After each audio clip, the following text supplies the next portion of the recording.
पाकिस्तान तहरीक इंसाफ की ख़वातीन रहनुमा मलिका बुखारी, कमल शौज़ब, शाहाना गुलजार की पार्लियामेंट लॉजेस में मौलाना फजलुर रहमान की निजी फोर्स आमद के खिलाफ प्रेस कॉन्फ्रेंस।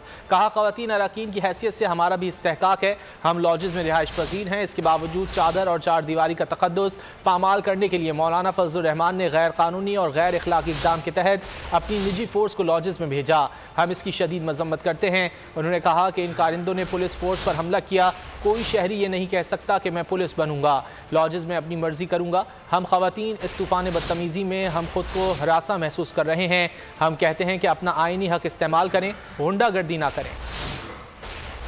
हम चाहते हैं आप अपना आईनी इस्तेहकाक इस्तेमाल करिए, हम उसका सियासी तौर पर मुकाबला करेंगे, लेकिन ये कोई तरीक़ेकार नहीं है कि आप अंसारुल इस्लाम के मेंबरान को अंदर घुसा लें और फिर ख़वातीन मेंबरान पार्लियामेंट क्या करें, हम कहाँ जाएं, हम किसके सामने अपनी सुनवाई करें। इस वक्त हम हरासा महसूस कर रहे हैं इस माहौल के अंदर, इस तूफान बदतमीजी के अंदर, इस तरीक़ेकार के अंदर। कौन खातून मेंबरान पार्लियामेंट लॉजेस के अंदर रह सकती है, आप बताइए। रियासती इदारों को आप हाईजैक नहीं कर सकते। ये पार्लियामेंट लॉजेस का मतलब है कि यहाँ पर पार्लियामेंटेरियंस रहते हैं और उनकी एक प्राइवेसी और इस्तेहकाक है। या गुंडागर्दी और जत्थाबाजी आप नहीं कर सकते। हम कभी भी इस तरह की फोर्सेस को अपने रेड जोन में और इस्लामाबाद में आने नहीं देंगे। ये इस्लामाबाद एक मुनज़्ज़म शहर है और अब हमें अपनी तरह मत समझिए। गुल्लू भट्ट आपके सफ़ों के अंदर हैं। हमने कभी भी गवर्नमेंट के इदारों को अपने सियासी मुखालफिन के खिलाफ इस्तेमाल नहीं किया।